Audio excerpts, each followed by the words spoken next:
Hello everyone, मैं हूं गौरव मिश्रा और आपका स्वागत करता हूं मैग्नेट ब्रेन्स के एक नए वीडियो के अंदर। और यहां पे हम क्लास 11th के एग्जाम्पलर सीरीज को और आगे बढ़ाने आ चुके हैं। और आज का जो वीडियो है ये हमारे एग्जाम्पलर के चैप्टर 1 का लास्ट वीडियो है, क्योंकि इसमें हम सेट चैप्टर के ऑब्जेक्टिव टाइप क्वेश्चंस डिस्कस करेंगे। इससे पहले मैंने आपको सेट चैप्टर पे 3 वीडियोज ऑलरेडी दे दिए हैं, जहां पे पहला वीडियो था कॉन्सेप्ट ओवरव्यू पे, सेकेंड वीडियो था आपके शॉर्ट आंसर क्वेश्चन पे, थर्ड वीडियो था आपके लॉन्ग आंसर क्वेश्चन पे, और ये है फोर्थ वीडियो और फाइनल वीडियो चैप्टर 1 पे, जो कि है ऑब्जेक्टिव टाइप क्वेश्चन।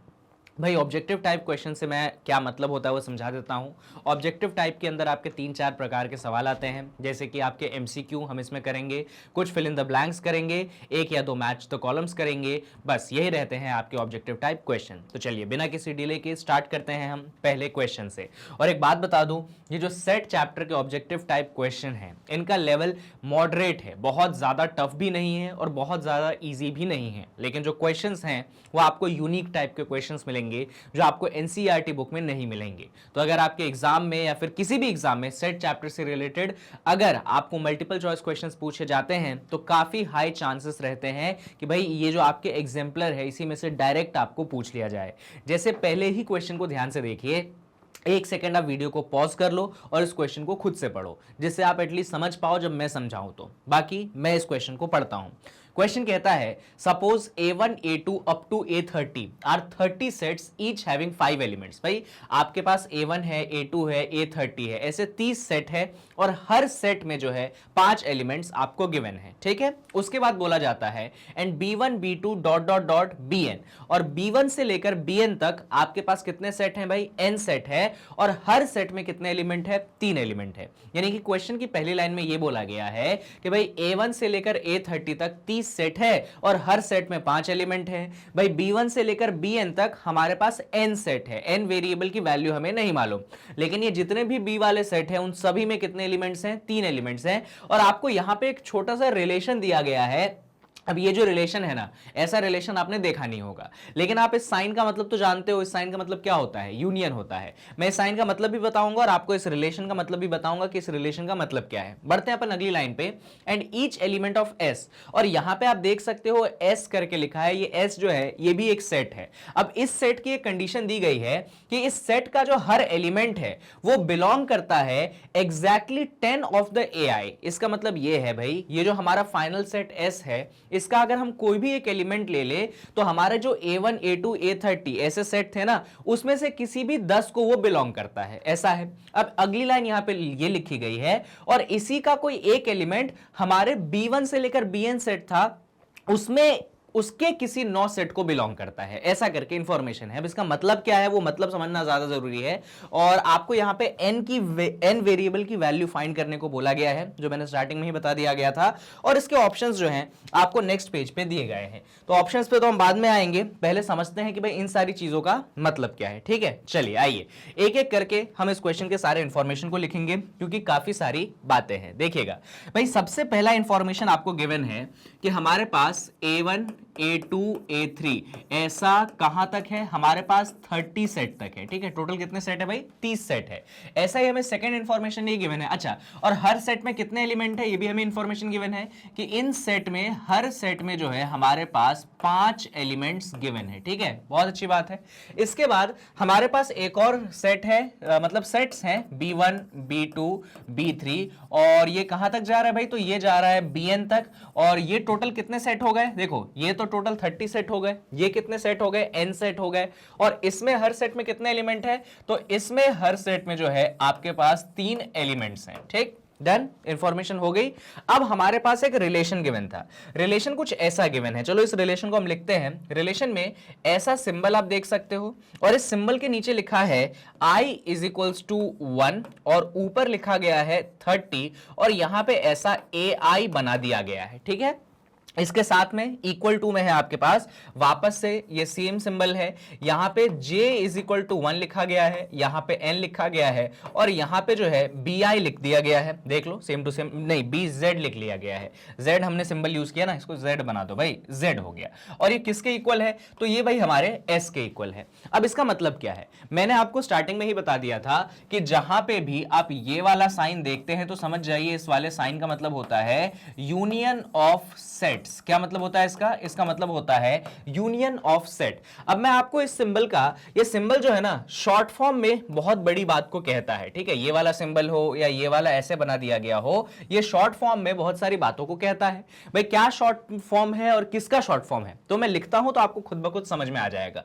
जैसे आई देखो कहां से शुरू हो रहा है, 1 से शुरू हो रहा है, कहां तक जा रहा है भाई, 30 तक जा रहा है। तो आई पहले 1 होगा तो यहां पे क्या बन जाएगा, यहां पे A1 बन जाएगा। अच्छा सिंबल किसका है, यूनियन का है, तो इसके बाद कौन सा सिंबल लगा दो, यूनियन का। फिर I1 के बाद क्या होगा, 2 होगा, तो यहां पे क्या बन जाएगा, A2 बन जाएगा। फिर किसका सिंबल आ जाएगा, यूनियन का। और I क्या हो जाएगा, 3 हो जाएगा, तो यहां पे A3 बन जाएगा। और फिर किसका सिंबल आ जाएगा, यूनियन का। मतलब समझ गए, ये बेसिकली आपका, और ये कहां तक जाएगा भाई, I कहां तक जा रहा है, देखो ऊपर वाला जो नंबर है ना वो उसकी अपर लिमिट है, तो I 1 से शुरू होकर 30 तक जा रहा है, यानी कि जो फाइनल एलिमेंट होगा वो A30 होगा। यानी कि जो आपका ये पर्टिकुलर पोर्शन था ना, इसका मतलब ये था कि आप फर्स्ट सेकंड थर्ड ए के जितने भी सेट हैं, 30 के 30 सेट हैं, उन सभी का आपने क्या ले लिया है, यूनियन ले लिया है। ये इतनी बड़ी बात का छोटा सा एक फॉर्मूला था, कह लो एक रिप्रेजेंटेशन था।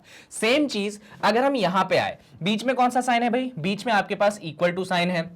यहां पे j की वैल्यूज देखिए 1 से लेकर n तक है, क्योंकि b सेट में हमें नहीं मालूम कि हमारा लास्ट एलिमेंट क्या है। हमें a सेट में मालूम था कि हमारा लास्ट एलिमेंट 30 है, पर b सेट में हमें नहीं मालूम। तो हम क्या करेंगे भाई, हम ऐसा लिख देंगे कि पहला एलिमेंट, पहला सेट b1 होगा, इसका यूनियन हम b2 के साथ लेंगे, इसका यूनियन हम b3 के साथ लेंगे, लेकिन ये कहां तक जाएगा हमें मालूम नहीं, तो हम लास्ट बोल देते हैं कि भाई bn होगा। और ये किसके बराबर है, तो ये s के बराबर है, ठीक है। तो कुछ ऐसा जो है यहां पे बढ़िया सा इंफॉर्मेशन बनता है। अब ध्यान से सुनिएगा, ये जो यहां पे ये जो इक्वालिटी है इसमें 3 टर्म है। पहला टर्म ये है, दूसरा टर्म ये है, और जो तीसरा टर्म है आपके पास ये है। इस इक्वालिटी में कितने टर्म है, 3 टर्म है।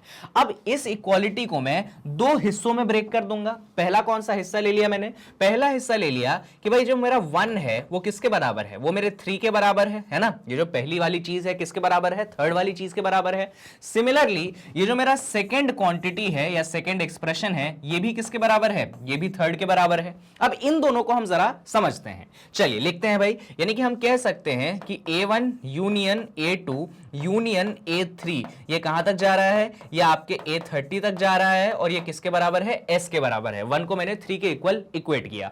यहां पे 2 इज इक्वल टू 3 है, यानी कि B1 का यूनियन B2 के साथ, इसका यूनियन B3 के साथ, ये कहां तक जा रहा है भाई, BN तक जा रहा है, और ये किसके बराबर है, S के बराबर है। एक बात बताओ, ये जो हमने लेफ्ट हैंड साइड लिया है और राइट हैंड साइड लिया है, दोनों ही कौन है भाई, दोनों ही आपके सेट हैं।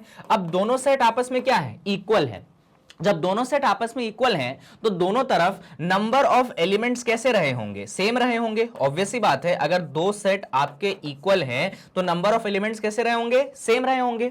अब यहां पे A1 सेट है, A2 सेट है, हर सेट में कितने एलिमेंट है बताओ, 5 एलिमेंट है। ये क्वेश्चन में हमें स्टार्टिंग में इंफॉर्मेशन गिवन था कि हर सेट में कितने एलिमेंट है, 5 एलिमेंट है। हमारे पास टोटल कितने सेट है भाई, 30 सेट है। हर सेट में 5 एलिमेंट है, टोटल 30 सेट है। यानी कि अगर मैं लेफ्ट हैंड साइड में नंबर ऑफ एलिमेंट की बात करूं तो क्या मैं 30 इंटू 5 लिख सकता हूं, बेसिक लॉजिक। भाई हर सेट में 5 एलिमेंट है, टोटल 30 सेट है, तो total number of element left hand side में कितना हो जाएगा, 30 इंटू 5 हो जाएगा। और नंबर ऑफ एलिमेंट सेम होंगे क्योंकि दोनों तरफ सेट है, सेट इक्वल है, नंबर ऑफ एलिमेंट सेम होने पड़ेंगे। अब बात करते हैं कि सर एस में क्या।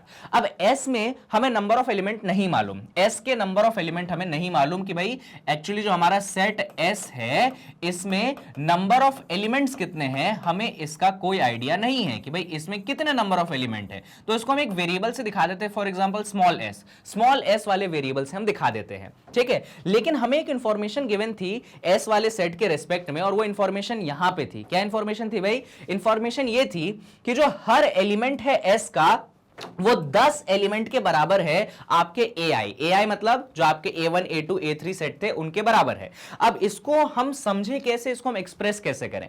तो अगर कोई सा भी एलिमेंट S लोगे आपके सेट S का, वो कितने टाइम्स हो जाएगा? वो आपके 10 टाइम्स हो जाएगा। तो मैंने इसीलिए S इंटू 10 कर दिया। ये बात समझ में आई? ये क्वेश्चन में इंफॉर्मेशन गिवन था कि अगर आपके S वाले सेट का एक एलिमेंट लोगे तो 10 टाइम्स है, बेसिकली आपके एक तरीके समझ लो उसमें 10 मल्टीप्लाई कर दो और दोनों ही तरफ आप इक्वेट कर दीजिए। बस आप इसको सॉल्व कर लीजिए आसानी से। आप इसको कैसे सॉल्व करेंगे भाई? 30 इंटू 5 या फिर 0 ये 10 से कैंसिल कर दो, ये 3 बच गया, 5 3 15 हो गया। तो आप देख सकते हो कि s की वैल्यू जो है आपके पास कितनी आ चुकी है? s की वैल्यू आपके पास 15 आ चुकी है।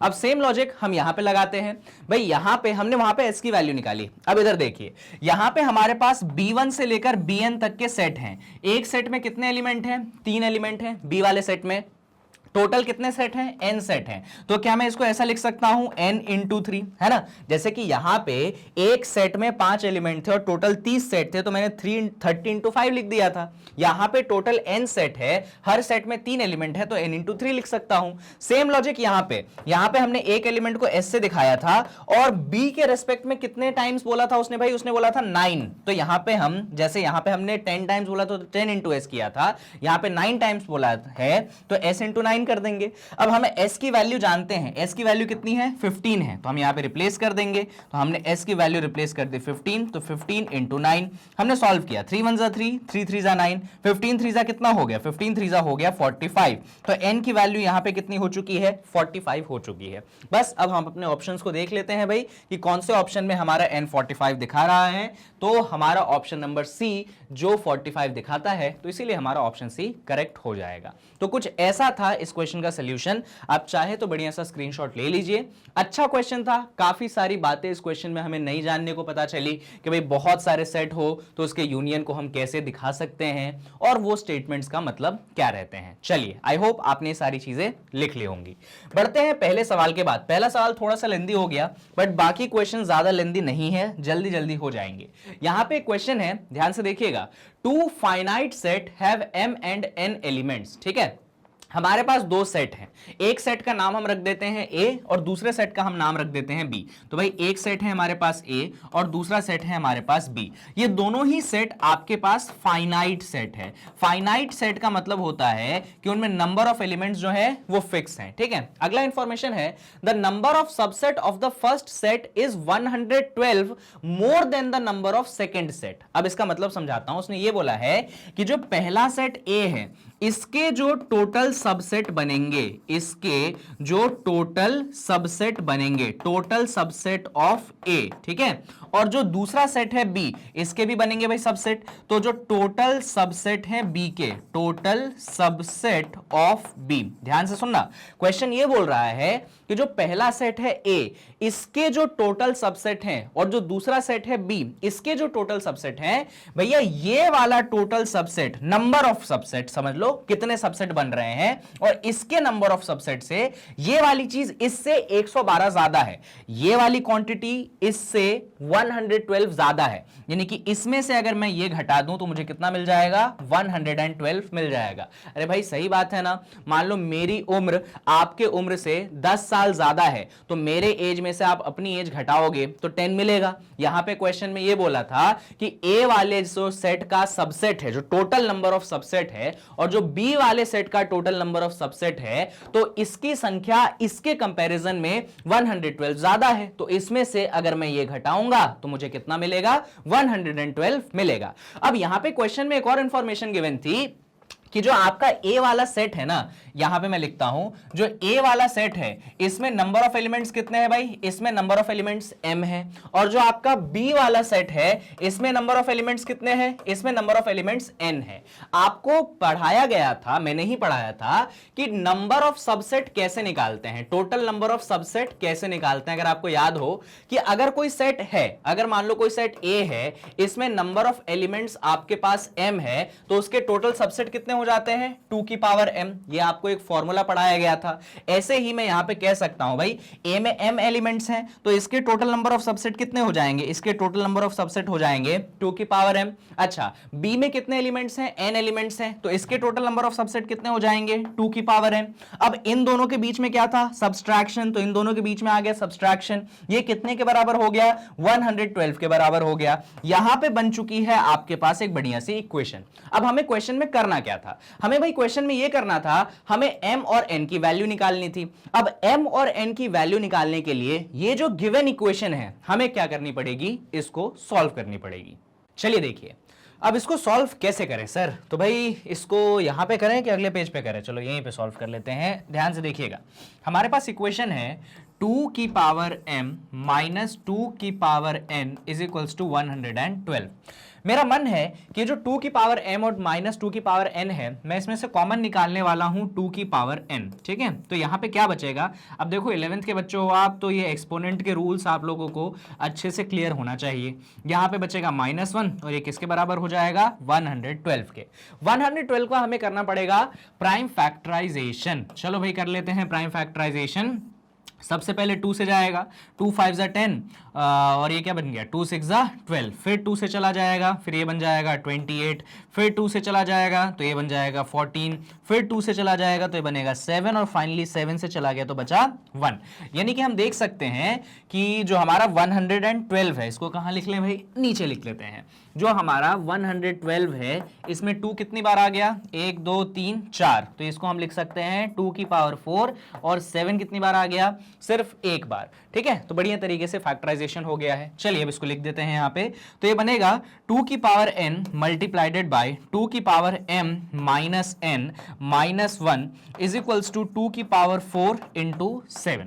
अब यहाँ पे आपको करना पड़ेगा कंपैरिजन। कंपैरिजन कैसे करेंगे, तो जो आगे वाली चीज है आप इसको इससे कंपेयर कर दीजिए, ठीक है। चलिए कंपेयर करते हैं भाई, यानी कि हम बोलेंगे 2 की पावर n इक्वल हो जाएगा 2 की पावर 4 के, यानी कि हम कह सकते हैं कि n की वैल्यू कितनी हो चुकी है, n की वैल्यू 4 हो चुकी है। और ये जो पूरा ब्रैकेट वाला टर्म है ना, ये 2 की power m minus n minus 1, इसको आप कंपेयर कर दीजिए 7 से, तो हम लिख देंगे 2 की power m minus n minus 1 equal to क्या 7।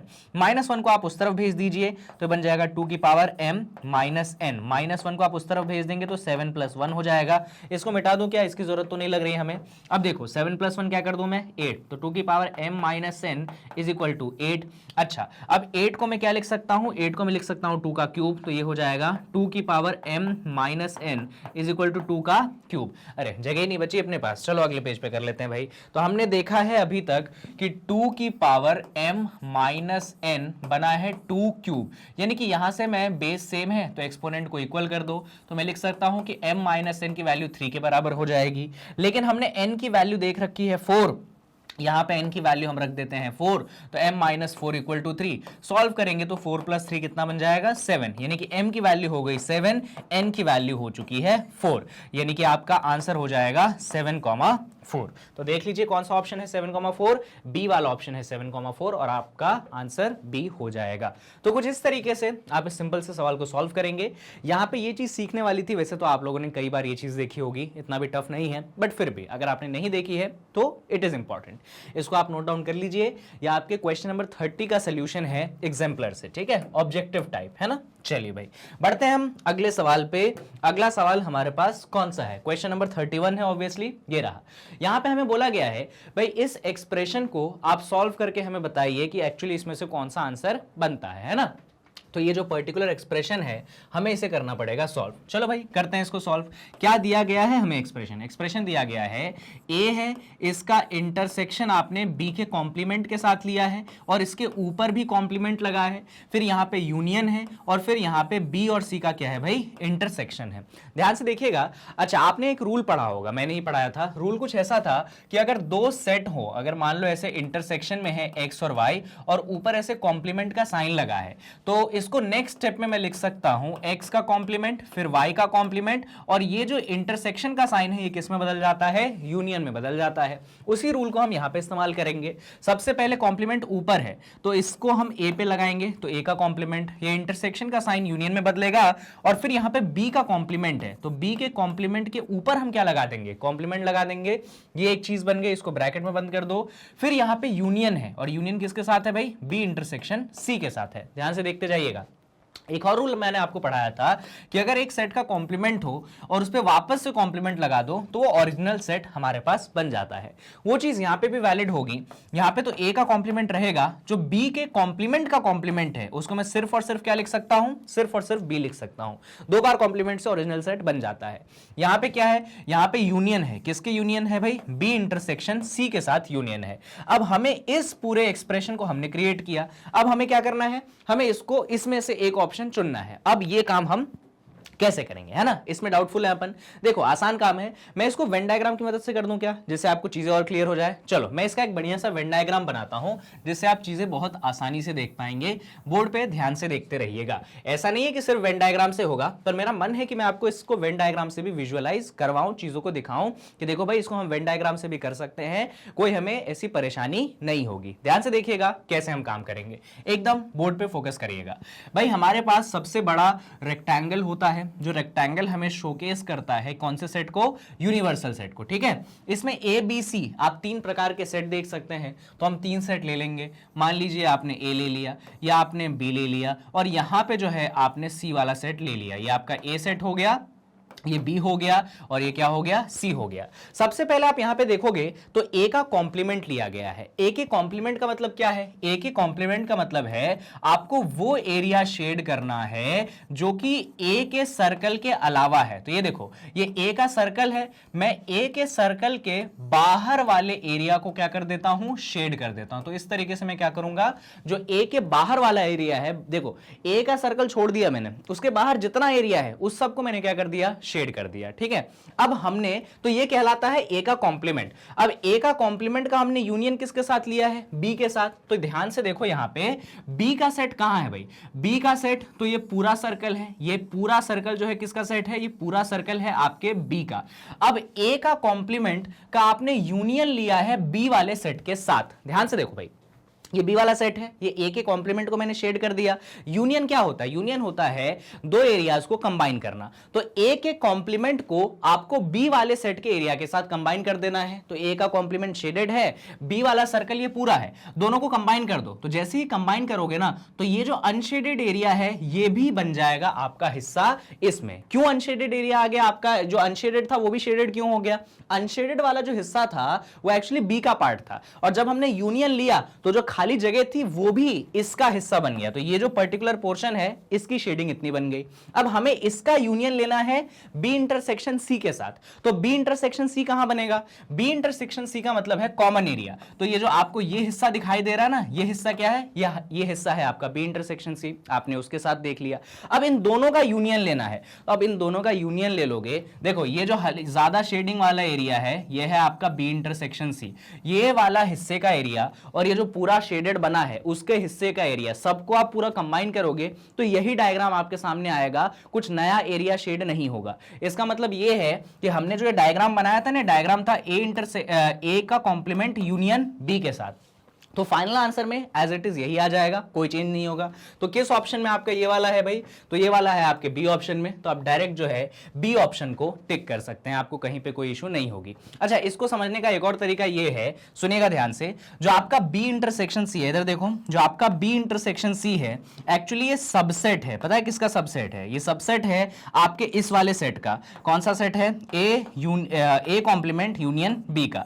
तो जब किसी सबसेट को उसके बड़े वाले सेट के साथ आप यूनियन करते हैं तो जो बड़ा वाला सेट होता है वही आंसर होता है। इसीलिए भी आप डायरेक्ट बी वाले ऑप्शन को टिक कर सकते हैं, आपको इसको अलग से देखने की जरूरत नहीं है। हाँ, आप वेन डायग्राम देख के बना सकते हैं, वेन डायग्राम को ज्यादा अच्छे से आप विजुअलाइज कर पाओगे, कैसे कॉमन एरियाज है वैसे भी आप देख सकते हो। तो कुछ इस तरीके से जो है आपका क्वेश्चन नंबर 31 जो है सॉल्व हो जाएगा। और अब हम बढ़ सकते हैं क्वेश्चन नंबर किस पे, 32। चलिए भाई देखिए, क्वेश्चन ऐसा कहता है हमें कि let F1 be the set of parallelogram, F2 the set of rectangle. चलो लिखने से स्टार्ट कर देते हैं भाई कि हमारे पास जो F1 है ये किसका सेट है, ये आपके पैरेललोग्राम का सेट है। F1 किसका सेट है भाई, F1 जो है पैरेललोग्राम का सेट है। जो F2 है ये किसका सेट हो गया, F2 हो गया सेट आपके रेक्टेंगल का, ठीक है। यहां पे फिर आपके पास F3 हो गया, F3 किसका सेट होता है भाई, F3 होता है आपके रोम्बस का सेट, क्लियर। आपके पास F4 है, F4 किसका सेट हो गया, आपके स्क्वायर्स का सेट हो गया, डन। और F5 किसका सेट हो गया, तो F5 जो है आपके ट्रपेजियम का सेट हो गया। तो ये सारे आपके डिफरेंट डिफरेंट सेट्स गिवन है। अब आपको बोला गया है then F1 may be equal to, तो आपको पता करना है कि जो F1 है इनमें से किस ऑप्शन के इक्वल होगा।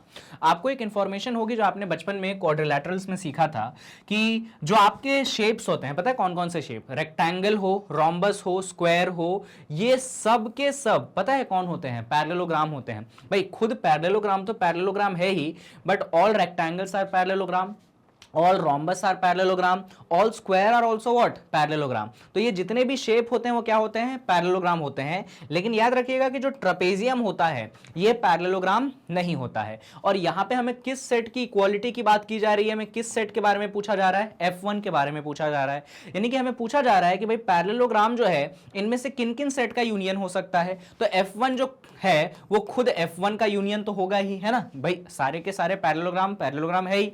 जो रेक्टेंगल है वो भी आपके पैरेललोग्राम हो सकते हैं, जो आपके रोम्बस हैं ये भी आपके पैरेललोग्राम हो सकते हैं, और जो आपके स्क्वायर हैं ये भी आपके पैरेललोग्राम हो सकते हैं। आपको बात समझ में आ रही है। लेकिन ट्रपेजियम इसमें नहीं आएगा because trapezium is not a type of parallelogram. तो ये F1 union F2 union F3 union F4 कौन सा ऑप्शन बन रहा है, ये आपका डी वाला ऑप्शन बन रहा है। हाँ यहाँ पे ऑर्डर चेंज है पर उससे कोई फर्क नहीं पड़ता है, आप ऑर्डर किसी भी रूप में कर सकते हैं, यूनियन में कोई फर्क नहीं पड़ता, ठीक है। डायरेक्ट आप डी ऑप्शन जो है टिक कर देंगे। चलिए ज्यादा एक्सप्लेनेशन भी इसमें एज सच है नहीं। बढ़ते हैं अगले क्वेश्चन 33 पे। Let S the set of all points inside square, T the set of point inside the triangle and C the set of point inside the circle if the triangle and circle intersect each other and are contained in a square। पता है इस question की सबसे important line जो है ये वाली है, हमें इस लाइन पे सबसे ज्यादा फोकस करना है। और लाइन हमें ये कहती है कि जो ट्रायंगल और सर्कल हैं एक दूसरे को इंटरसेक्ट करते हैं और वो दोनों के दोनों स्क्वायर के अंदर बैठे हैं। यानी कि सबसे बड़ा जो शेप होगा यहां पे आपके पास कौन सा होगा भाई, स्क्वायर होगा। सबसे बड़ा शेप आपके पास कौन हो गया, स्क्वायर हो गया, तो मैंने उसको स्क्वायर का शेप बना दिया। अब इसके अंदर कौन है, ट्रायंगल है और सर्कल है, और वो एक दूसरे को इंटरसेक्ट करते हैं। तो मान लीजिए ये मैंने बना लिया ट्रायंगल और ये मैंने बना लिया है सर्कल, ये एक दूसरे को क्या करते हैं भाई, इंटरसेक्ट करते हैं। तो ये जो गिवन सिचुएशन है इसके लिए हमने यहां पे एक डायग्राम बना लिया। अब हमें यहां पे बोला जा रहा है कि इसमें से कौन सा ऑप्शन सही ऑप्शन आप टिक करेंगे। देखिए पहला ऑप्शन हम देखते हैं। अच्छा यहां पे इन शेप्स का मतलब क्या है मैं आपको बता देता हूं। जो एस शेप बनाया है, एस शेप जो स्क्वायर शेप बनाया है ये रिप्रेजेंट करता है उन सारे पॉइंट्स को जो कि स्क्वायर शेप के अंदर आ रहे हैं। ये जो टी शेप बनाया है ट्रायंगल का ये रिप्रेजेंट करता है उन सारे पॉइंट्स को जो ट्रायंगल के अंदर आ रहे हैं, और जो सी शेप बनाया है मैंने सर्कल का ये रिप्रेजेंट करता है उन सारे पॉइंट्स का जो सर्कल के अंदर आ रहे हैं। एक बात बताओ, अगर मैं फर्स्ट ऑप्शन को देखता हूं S intersection T intersection C, इसका मतलब यह है ये स्क्वायर ट्रायंगल और सर्कल का कॉमन एरिया ढूंढ रहा है। क्या हम ऐसा कोई एरिया नहीं ढूंढ सकते जो स्क्वायर ट्रायंगल और सर्कल के कॉमन हो? तो आप अगर इस डायग्राम को देखोगे तो आपको ये बीच वाला एरिया मिलेगा और आप बोलोगे सर ये बीच वाला एरिया तो है जो कि स्क्वायर ट्रायंगल और सर्कल तीनों का कॉमन है, यानी कि वो एम्प्टी सेट नहीं होगा। ये बोल रहा है कि वो एम्प्टी सेट होगा, लेकिन हम तो एक एरिया ढूंढ पा रहे हैं, यानी कि हमारा फर्स्ट वाला ऑप्शन क्या हो गया, गलत हो गया। ऐसे हमें एक एक करके ऑप्शंस को चेक करना पड़ेगा, और अगर आप डायरेक्ट ऑप्शंस पे कूद पा रहे हैं सही ऑप्शन पे तो और अच्छी बात है, मैं चेक करूंगा। यहां पे देखिए, यहां पे सेकंड ऑप्शन है कि अगर मैं स्क्वायर ट्रायंगल और सर्कल का यूनियन लूंगा तो सर्कल बनेगा। देखो ये भी गलत ऑप्शन है, इसका कारण बता रहा हूं मैं। सबसे बड़ा सेट कौन है भाई, स्क्वायर वाला सेट है। देखो सबसे बड़ा सेट कौन है, स्क्वायर वाला सेट है। जब भी हम यूनियन लेते हैं तो सबसे बड़ा आंसर आता है, यहां पे आंसर आना चाहिए था स्क्वायर का। ये सर्कल जो है वो तो छोटा है ना स्क्वायर के कंपैरिजन में। अब आपने बड़ी चीज का यूनियन लिया और आंसर छोटा आ जाए, ऐसा तो होगा नहीं, यानी कि हमारा सेकंड ऑप्शन भी गलत है।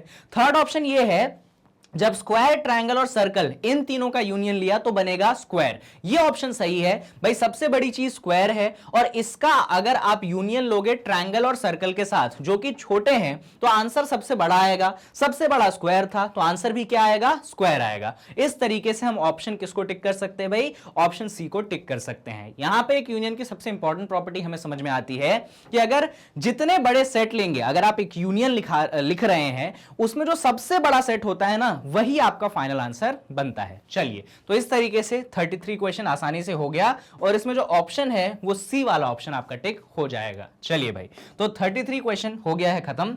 बढ़ते हैं क्वेश्चन नंबर 34 पे।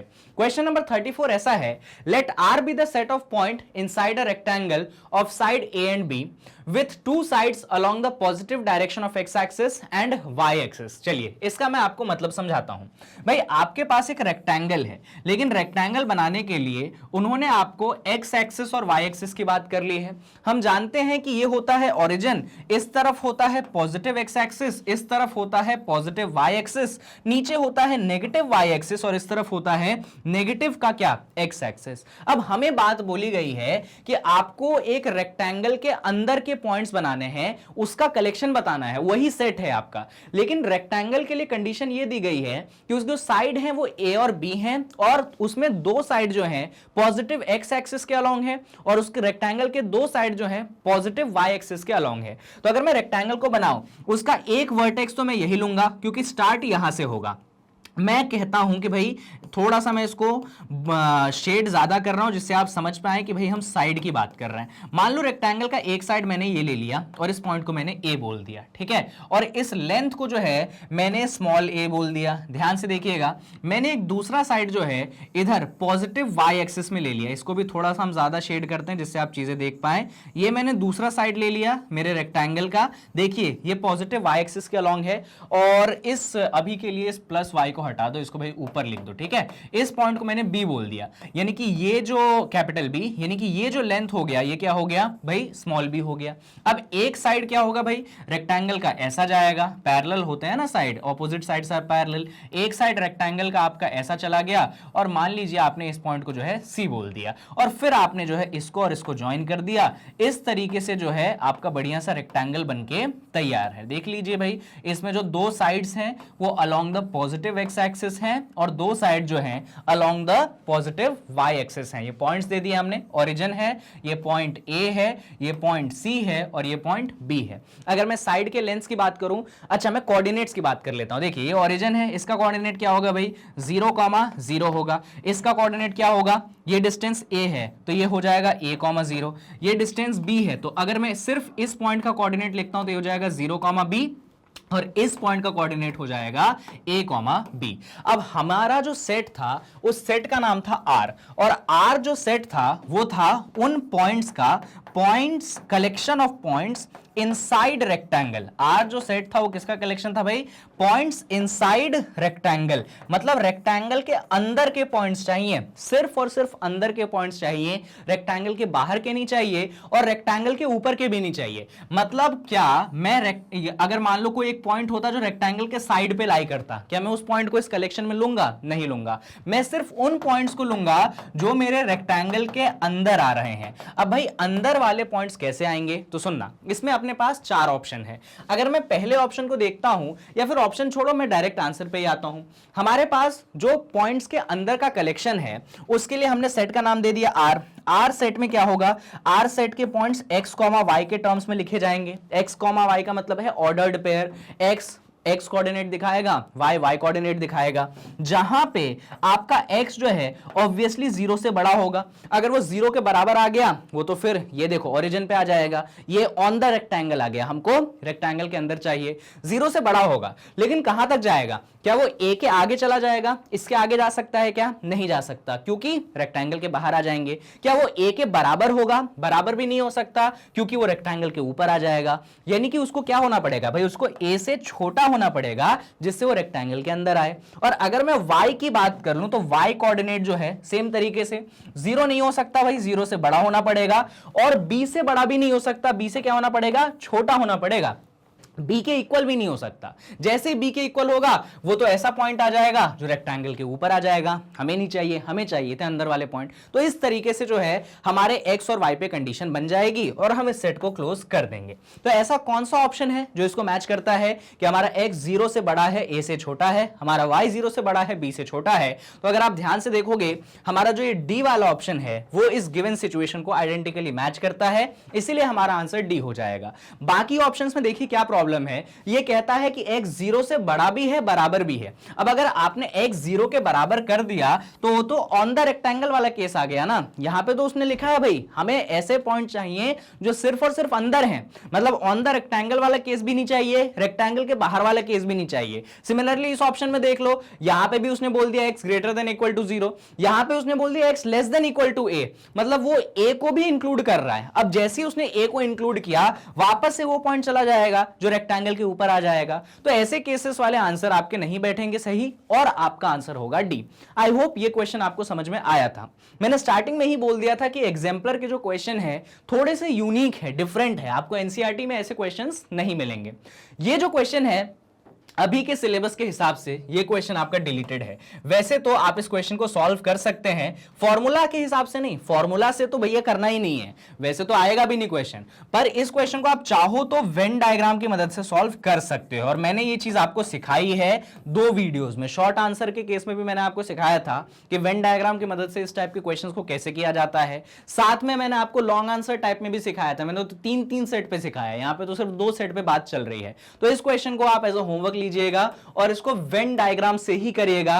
प्लीज आप इसको फॉर्मूला से ना करें क्योंकि फॉर्मूला आपके सिलेबस से डिलीट है और अगर आप इस क्वेश्चन को फॉर्मूले से करेंगे तो गलत माना जाएगा। वैसे तो ये क्वेश्चन भी डिलीट है, अगर आप अपनी एनसीईआरटी निकालेंगे नई वाली जो इस साल पब्लिश हुई है तो आप उसमें देखेंगे कि इस टाइप का तो क्वेश्चन है ही नहीं, तो क्वेश्चन भी डिलीटेड है, टेंशन मत लो, इसीलिए मैं छोड़ रहा हूं। और फिर भी करो तो वेन डायग्राम की मदद से करना, और वेन डायग्राम क्लियर नहीं है तो एक बार जाके आप वीडियोस देखिए, पुरानी वाली चेकआउट करिए, उसमें डिटेल में इस टाइप के क्वेश्चंस मैंने सॉल्व करवाए हैं। चलिए भाई, क्वेश्चन नंबर 35 हो गया खत्म। बढ़ते हैं क्वेश्चन नंबर 36 पे। अगेन ये जो क्वेश्चन नंबर 36 है सेम वेन डायग्राम वाली बात है। चाहो तो आप ये 35 36 स्किप कर सकते हो, it is out of syllabus, और करना है तो सिर्फ वेन डायग्राम का इस्तेमाल करें। अब आते हैं हम क्वेश्चन नंबर 37 पे। साधारण सा क्वेश्चन है, दिखने में आपको लग सकता है कॉम्प्लिकेटेड, पर हम इस क्वेश्चन के पर बात करते हैं। देखिए क्वेश्चन में जो आपके दोनों सेट हैं वो सेट बिल्डर फॉर्म में दिए गए हैं, तो मेरा ऐसा मन करता है क्यों ना मैं इन दोनों ही सेट का रोस्टर फॉर्म बनाऊं। रोस्टर फॉर्म मतलब एलिमेंट्स लिख के दिखाऊं। आ जाओ शुरू करते हैं। तो अगर एक्स सेट की बात करें तो ये फॉर्मूला हमें एक्स सेट के लिए दिया गया है। भाई क्या फॉर्मूला है? फॉर्मूला कुछ ऐसा है, जस्ट अ सेकेंड, फॉर्मूला ऐसा है, अगर मैं सिर्फ इस सेट की बात करता हूं तो 8 की power n minus 7n minus 1, और यहां पे कंडीशन दी गई है कि मेरा जो n है वो नेचुरल नंबर को बिलोंग करता है। तो एक एक करके मैं n की वैल्यूज डालना स्टार्ट करता हूं। पहला नेचुरल नंबर होगा 1, तो जैसे ही मैंने इसमें 1 डाला तो 8 की power 1 minus 7 into 1 minus 1, solve किया मैंने इसको तो आंसर क्या बन गया? 0 बन गया। यानी कि मेरे x वाले सेट का पहला एलिमेंट क्या आ गया? 0 आ गया। ऐसे करके एलिमेंट्स हम लिखेंगे। हमने n की जगह 2 डाल दिया, इसको सॉल्व किया, 8 की पावर 2 माइनस 7 इंटू 2 माइनस 1, इसको फर्दर हमने सॉल्व किया, क्या बनेगा भाई? इसको नीचे सॉल्व कर लो, 64 माइनस 14 माइनस 1, 64 में से 14 गया तो 50, 50 में से 1 गया तो कितना बना?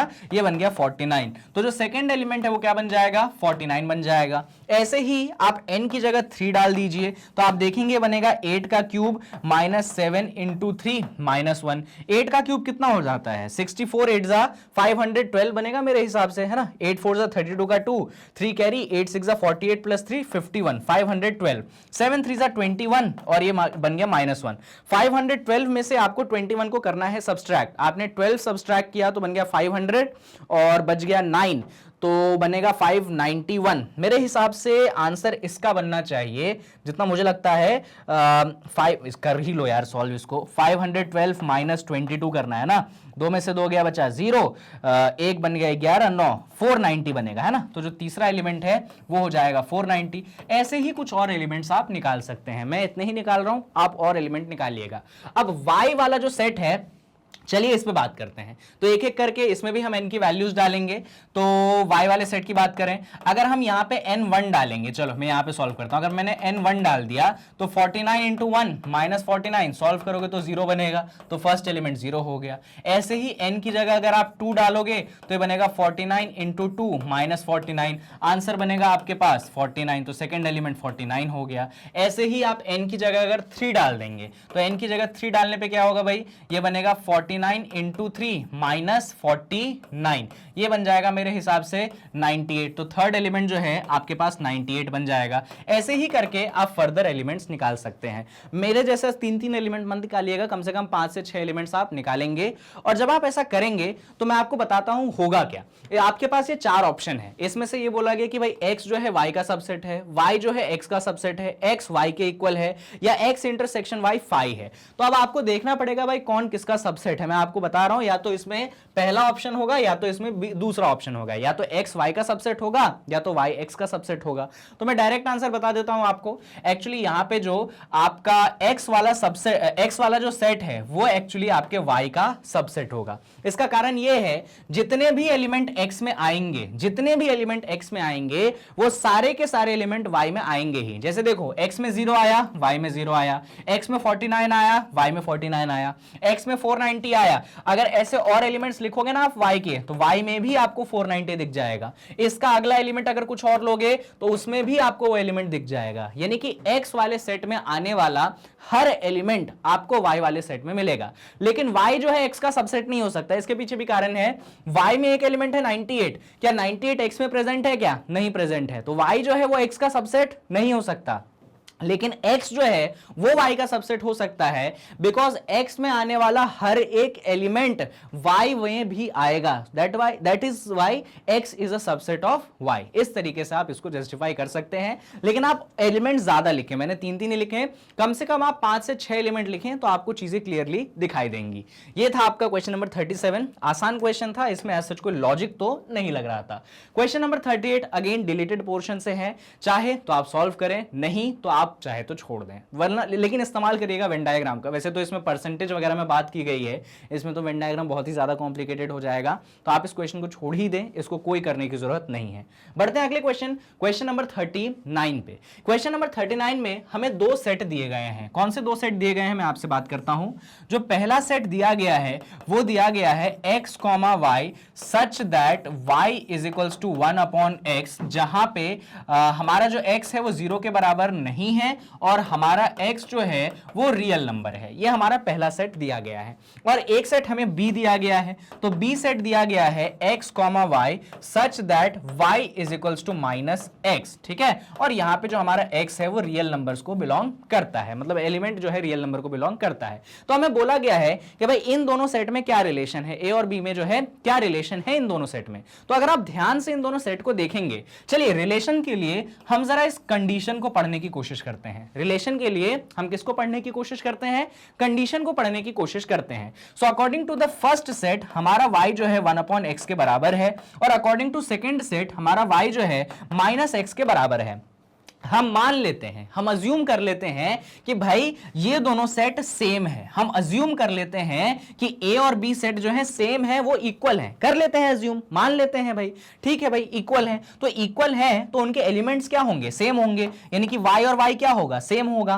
और y सेम हो जाएगा तो कौन सेम हो जाएगा? आपका 1/x जो है वो -x के बराबर हो जाएगा। बिल्कुल सही बात है, अज्यूम किया है ना भाई दोनों सेट को इक्वल, तो उनके एलिमेंट्स को भी इक्वल करना पड़ेगा। चलो माना पूरे सेट इक्वल नहीं है, शायद कुछ एलिमेंट्स इक्वल हो जाएं, तो किसी ना किसी के लिए तो ये दोनों कंडीशन को इक्वल होना पड़ेगा। अब इसको सॉल्व करते हैं, x को अपन उस तरफ भेज देते हैं, यहां पे बचेगा 1, x उस तरफ चला जाएगा तो माइनस का x² बन गया। अच्छा ये माइनस का x² इस तरफ ले आओ तो 1 + x² बराबर कितना? 0। इस 1 को उस तरफ भेज दो तो x² की वैल्यू बन गई कितनी? -1। अब एक बात बताओ, ऐसा कौन सा x है जिसको स्क्वायर करने पे -1 बनेगा, जहां पे ये कंडीशन है कि x क्या होना चाहिए? Real number. तो बेटा दुनिया में ऐसा कोई कोई भी रियल नंबर नहीं है कि आप उसका स्क्वायर करें और क्या बने, आपको माइनस आंसर मिले। आप इस चीज को समझते होंगे कि स्क्वायरिंग करने से हमेशा पॉजिटिव आंसर मिलते हैं, और यहां पे ये कह रहा है कि भाई स्क्वायरिंग करने से आपको नेगेटिव आंसर मिल रहा है, -1 मिल रहा है। ऑब्वियसली ये चीज कभी भी पॉसिबल नहीं है जब तक हम रियल नंबर में हैं। तो इस केस में हम कह सकते हैं कि ए और बी सेट में कुछ भी कॉमन नहीं है, ऐसा कोई एलिमेंट नहीं है जो ए और बी में कॉमन है। और जब दो सेट में कुछ भी कॉमन नहीं है और अगर आप उसका इंटरसेक्शन निकालते हैं तो क्या आएगा, एक एम्प्टी सेट आएगा। भाई एम्प्टी सेट क्यों आया, एम्प्टी सेट इसलिए आया क्योंकि दोनों सेट में कुछ कॉमन है ही नहीं, एक भी एलिमेंट ऐसा नहीं है जो दोनों में सेम है। क्योंकि ऐसा क्यों नहीं है तो उसका भी कारण है। तो x² बराबर -1 आ रहा है, भाई इसको सॉल्व ही नहीं किया जा सकता रियल नंबर के लिए, इसीलिए दोनों में कुछ भी कॉमन नहीं है और हमारा जो ऑप्शन है यहां पे सी टिक हो जाएगा। तो कई बार इस टाइप के आपको क्वेश्चन मिलते हैं, तो कुछ इस टाइप का कैलकुलेशन करके आप अपने कंक्लूजन पे पहुंच सकते हैं। चलिए ये क्वेश्चन नंबर 39 होता है यहां पे खत्म। बढ़ सकते हैं हम अगले क्वेश्चन नंबर 40 पे। हमें इस चीज को सॉल्व करके बतानी है कि कौन सा ऑप्शन बनेगा। यहां पे मैं वापस से वेन डायग्राम का इस्तेमाल करना चाहूंगा, चीजों को सिंप्लीफाई कर देगा। देखिएगा ध्यान से, सबसे पहले यहां पे हमने यूनिवर्सल सेट लिया, हमें दो सेट की बात थी ए और बी, तो हमने ए और बी बना दिया, ये ए हो गया, ये मेरा सेट बी हो गया।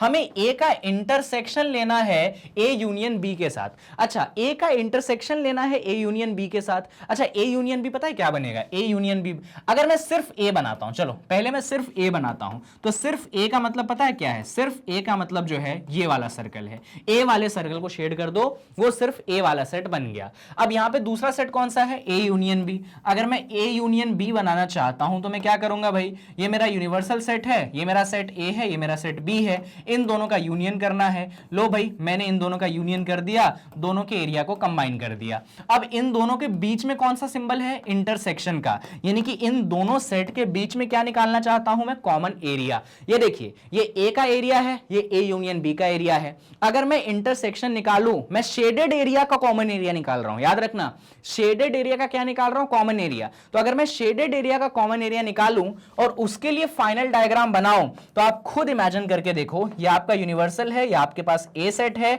या आपका बी सेट है। ध्यान से देखो भाई शेडेड एरिया कौन सा होगा, ये ए का पूरा सर्कल शेडेड है, इधर ए और बी दोनों का सर्कल शेडेड है, और है इंटरसेक्शन, हमें निकालना है कॉमन एरिया। तो इतना दिमाग तो आप सब लगा लोगे कि सर जब आप उसका कॉमन शेडेड एरिया निकालोगे ना तो सिर्फ आपको इतना मिलेगा। और ये एक्चुअली कौन है, सर ये एक्चुअली हमारा ए वाला सेट है। ये एक्चुअली कौन है, ये एक्चुअली हमारा ए वाला सेट है। यानी कि जब हम ए का और ए यूनियन बी का शेडेड एरिया का कॉमन एरिया निकालते हैं तो हमें वापस से कौन सा सेट मिल जाता है, ए मिल जाता है। यानी कि कौन से ऑप्शन पे टिक कर देंगे हम, फर्स्ट ऑप्शन पे टिक कर देंगे। सर अगर वेन डायग्राम से हम आंसर नहीं करना चाहें तो हम कैसे आंसर कर सकते हैं, तो यहां पे आप डिस्ट्रीब्यूटिव प्रॉपर्टी का इस्तेमाल कर सकते हैं। देखिए वो भी सीखिए भाई, हमें यहां पे दिया गया था A intersection A union B. जैसे ये इंटरसेक्शन है, पहले इंटरसेक्शन ये ए के साथ जाएगा, फिर वापस से ये सिंबल बीच का कौन सा है, यूनियन रहेगा, और फिर जो है ए का इंटरसेक्शन किसके साथ जाएगा, बी के साथ जाएगा। ए का इंटरसेक्शन ए के साथ ए मिल जाएगा और इसका यूनियन करना है आपको ए इंटरसेक्शन बी के साथ। जब आप इसको सॉल्व करेंगे, थोड़ा बहुत दिमाग लगाएंगे, तो आपका जो फाइनल आंसर बनेगा वो आपका बनेगा ए। इसको भी आप समझने के लिए वेन डायग्राम का इस्तेमाल कर सकते हैं, लेकिन जो बेस्ट पॉसिबल तरीका था, मतलब यहां तक तो आप इसको सॉल्व करोगे और इसके बाद वापस से इसका वेन डायग्राम बना लेना। कैसे बनाओगे, तो ए का वेन डायग्राम अलग बनाना, ए इंटरसेक्शन बी का वेन डायग्राम अलग बनाना और दोनों का यूनियन लेना, यानी कि दोनों को कंबाइन कर देना। तो आंसर आपको वापस से कौन सा मिलेगा, ए मिलेगा। इसका वेन डायग्राम आप खुद से बनाइएगा, बाकी इस तरीके से मैंने आपके लिए सॉल्व कर दिया है। देखिए पूरा खेल ही है कि बीच में साइन कौन सा है, शेडेड एरिया का कॉमन कौन सा लेना है, वो चीजें अगर आप समझ पा रहे हैं तो इस टाइप के क्वेश्चन आसानी से आपसे सॉल्व हो जाएंगे। चलिए भाई बढ़ते हैं क्वेश्चन नंबर 41 पे। 41 क्वेश्चन हमारे पास कुछ ऐसा है। 41 क्वेश्चन में हमारे पास ए और बी दो सेट दिए गए हैं, एन जो है हमें नेचुरल नंबर का सेट दिया गया है और हमें इस एक्सप्रेशन की वैल्यू निकालने को बोली जा रही है। ठीक है, ध्यान से देख लिया, सारा कुछ अच्छे से समझ में आ गई है। चलिए भाई इस क्वेश्चन को ध्यान से अपन समझते हैं। इस क्वेश्चन में कुछ बातें हैं जो आपको अच्छे से ध्यान से समझनी पड़ेंगी और देखनी पड़ेंगी, क्योंकि कहीं ना कहीं इस क्वेश्चन में मिस्टेक हो जाता है। तो लेट्स स्टार्ट दिस क्वेश्चन। चलिए देखिए, तो क्वेश्चन कहता है हमें कि ए जो है हमारा ये सेट है, बी हमारा ये सेट है, वो तो मैं आपको इन्फॉर्म कर चुका हूं। हमें इस एक्सप्रेशन की बात करनी है। तो भाई ये एक्सप्रेशन एक्चुअली है क्या, इसको लिखते हैं हम। एक्सप्रेशन है ए का कॉम्प्लीमेंट है, ठीक है, इसके साथ यूनियन है, फिर यहाँ पे ए और बी का क्या है, यूनियन है, और इसके साथ फिर से कॉम्प्लीमेंट डला है बी का। अच्छा, इसको हम एक ब्रैकेट में बंद कर देते हैं जिससे हम चीजों को आसानी से देख पाए, है ना। चलिए अब बच्चों यहाँ पे ना हम डिस्ट्रीब्यूटिव प्रॉपर्टी का इस्तेमाल करने वाले हैं। कौन सी प्रॉपर्टी का भाई, डिस्ट्रीब्यूटिव प्रॉपर्टी का, कि जो इंटरसेक्शन है ये ए और बी दोनों पे चढ़ेगा और बीच में यूनियन आएगा। तो पहले इंटरसेक्शन ए के साथ करो, तो ए का इंटरसेक्शन हमने करवा दिया बी के कॉम्प्लीमेंट के साथ, बीच में यूनियन का साइन है, और फिर हमने बी का इंटरसेक्शन करवा दिया बी के कॉम्प्लीमेंट के साथ। क्लियर है चीजें, और यहां पे हमने क्लोज कर दिया, ये ब्रैकेट भी हो गया क्लोज। आई होप ये चीज क्लियर है। बाहर ए का कॉम्प्लीमेंट आप रहने दीजिए, यहाँ पे यूनियन है, यहाँ पे ए और बी का क्या है, ए का इंटरसेक्शन है बी के कॉम्प्लीमेंट के साथ, कोई इशू नहीं। यहाँ पे यूनियन है, बी और बी के कॉम्प्लीमेंट का इंटरसेक्शन है। हमेशा याद रखिएगा, अगर एक सेट और उसके कॉम्प्लीमेंट का इंटरसेक्शन होता है तो हमारे पास एक एम्प्टी सेट बनता है, जो कि क्या बनता है, जो कि फाई बनता है। ये यूनिवर्सल रूल है, अगर आप एक सेट और उसके कॉम्प्लीमेंट का इंटरसेक्शन लेंगे तो एम्प्टी सेट बनेगा। आगे बढ़ते हैं, यहाँ पे आपके पास ए का कॉम्प्लीमेंट है, फिर यूनियन है। अब यहाँ पे क्या है भाई, यहाँ पे है आपके पास, अच्छा अब जब भी आप एम्प्टी सेट के साथ यूनियन करते हैं तो जो ओरिजिनल इधर रहता है ना, वही का वही आंसर बन जाता है। तो यहां पे आपको इतना टेंशन लेने की जरूरत नहीं है, आप डायरेक्ट आंसर लिख सकते हैं ए का इंटरसेक्शन बी के कॉम्प्लीमेंट के साथ। अच्छा ये बार मत बनाओ, इसका मतलब अलग ही हो जाएगा, ठीक है। तो ये कुछ ऐसा चीज बन गई। अब हम इसको फर्दर सॉल्व करते हैं। आ जाइए, कैसे सॉल्व करेंगे। अब ये यूनियन जो है डिस्ट्रीब्यूट होगा इंटरसेक्शन के ऊपर। कैसे डिस्ट्रीब्यूट होगा भाई, तो सबसे पहले ए का कॉम्प्लीमेंट का यूनियन होगा, किसके साथ यूनियन होगा, ए के साथ, डन। और फिर ये ब्रैकेट लग गया, फिर बीच में कौन सा साइन है, इंटरसेक्शन का, और इसके बाद ए के कॉम्प्लीमेंट का इंटरसेक्शन नहीं यूनियन होगा बी के कॉम्प्लीमेंट के साथ। तो ये कुछ ऐसी चीज बन गई। डन, चीजें समझ में आ रही हैं आप लोगों को, अच्छी बात है। ए का कॉम्प्लीमेंट है और इसका आप यूनियन कर रहे हैं ए के साथ। जब भी किसी सेट और उसके कॉम्प्लीमेंट का यूनियन आप करते हैं तो बनता है यूनिवर्सल सेट। यहां पे यूनिवर्सल सेट कौन है, नेचुरल नंबर है। आपको क्वेश्चन में ही दिया गया है कि भाई नेचुरल नंबर जो है वो हमारा यूनिवर्सल सेट है। आप हमेशा ध्यान रखिएगा, अगर किसी सेट के कॉम्प्लीमेंट का और उस सेट का आप यूनियन करेंगे तो आपको क्या बनेगा, आपको क्या मिलेगा, आपको यूनिवर्सल सेट मिलेगा, जो कि इस केस में नेचुरल नंबर है। एक और चीज, यहां पे हमारे पास इंटरसेक्शन है, यहां पे ए का कॉम्प्लीमेंट है और यूनियन है बी का कॉम्प्लीमेंट। मैं इसको थोड़ा सा चेंज करूंगा, मैं इसको लिख दूंगा ए इंटरसेक्शन बी और ऊपर लगा दूंगा कॉम्प्लीमेंट। ये आपका रूल होता है भाई कि आप यूनियन को इंटरसेक्शन में चेंज कर दीजिए और कॉम्प्लीमेंट जो है आप ब्रैकेट के ऊपर कॉमन ले लीजिए। अब यहां पे ए और बी का क्या आ गया है, इंटरसेक्शन आ गया है। अब ए और बी का इंटरसेक्शन क्या आएगा, देखो जरा, ए है आपके पास ऑड नंबर का सेट 1 3 5 7 9 ये सब, और बी है आपके इवन नंबर का सेट। अब इन दोनों के बीच में इंटरसेक्शन किया है आपने। एक बात बताओ, अगर एक इवन और ऑड ये दो नंबर्स का जो सेट है उनका इंटरसेक्शन करोगे तो क्या कुछ मिलेगा, इवन और ऑड में कोई भी ऐसा नंबर कॉमन मिलेगा, नहीं मिलेगा। तो यहां पे एक्चुअली आपको अंदर मिलेगा एम्प्टी सेट, और उसका आप क्या करेंगे, इंटरसेक्शन सॉरी कॉम्प्लीमेंट लेंगे। एम्प्टी सेट का जो कॉम्प्लीमेंट होता है हमेशा याद रखिएगा वो मिलता है यूनिवर्सल सेट। अब यूनिवर्सल सेट कौन है, नेचुरल नंबर, तो यहां पे नेचुरल नंबर आ गया। एम्प्टी सेट का कौन कॉम्प्लीमेंट आपको मिलेगा, यूनिवर्सल सेट, जो कि है यहां पे नेचुरल नंबर। अब नेचुरल नंबर का नेचुरल नंबर के साथ इंटरसेक्शन करना है तो आपको आंसर वापस से क्या मिल जाएगा, आपको वापस से आंसर मिल जाएगा नेचुरल नंबर। भाई सेम सेट का सेम सेट के साथ इंटरसेक्शन करोगे तो आंसर भी सेम सेट आएगा। तो कौन से ऑप्शन में हमारा नेचुरल नंबर है, बी वाला ऑप्शन, इसीलिए यहां पे हमारा बी वाला ऑप्शन जो है टिक हो जाएगा। तो बेसिक यहां पे हमने लॉज लगाए हैं यूनियन और इंटरसेक्शन के, डिस्ट्रीब्यूटिव प्रॉपर्टी लगाई है। आई होप चीजें आपको समझ में आई हैं। बढ़ते हैं हम क्वेश्चन नंबर 42 पे। तो क्वेश्चन नंबर 42 कुछ ऐसा है, यहां पे हमारे पास दो सेट दिए गए हैं। पहला सेट ये है, मैं लिखता हूं, ये जो सेट S है इसके अकॉर्डिंग हमें ऐसा बोला गया है, X है सच दैट X इज अ positive multiple of 3. X is a positive multiple of 3. X is a positive multiple of 3 less than 100. Less than 100 जो आपका x है वो एक पॉजिटिव मल्टीपल है। किसका पॉजिटिव मल्टीपल है, 3 का, जो कि 100 से छोटा है। तो अगर मैं s के एलिमेंट्स लिखना चालू करूं, ये सेट बिल्डर फॉर्म है, मैं रोस्टर फॉर्म में लिखना चाहता हूं भाई, 3 के मल्टीपल्स लिखने हैं जो 100 से छोटे हैं, मल्टीपल होने चाहिए पॉजिटिव। तो पहला आ गया 3, फिर आ गया 6, फिर आ गया 9, फिर आ गया 12, फिर आ गया 15। ऐसे आप जाते जाओ जाते जाओ, लास्ट एलिमेंट क्या आ जाएगा आपके पास, लास्ट एलिमेंट आ जाएगा 99, ये आपका सेट S बन गया।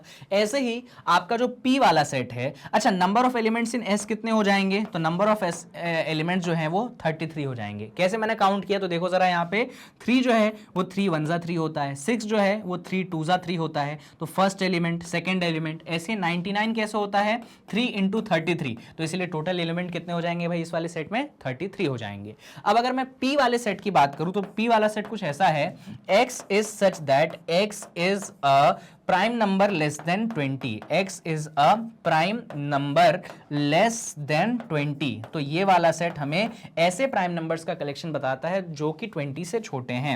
तो भाई कौन कौन से प्राइम नंबर 20 से छोटे हैं, 2 है, 3 है, 5 है, 7 है, 9 नहीं है, 10 नहीं है, 11 हो गया, 13, 15, 16, 17 और 19, ये वो सारे प्राइम नंबर्स हैं जो कि 20 से छोटे हैं। कोई छूट तो नहीं गया, 2 3 5 7 9, हाँ सही है।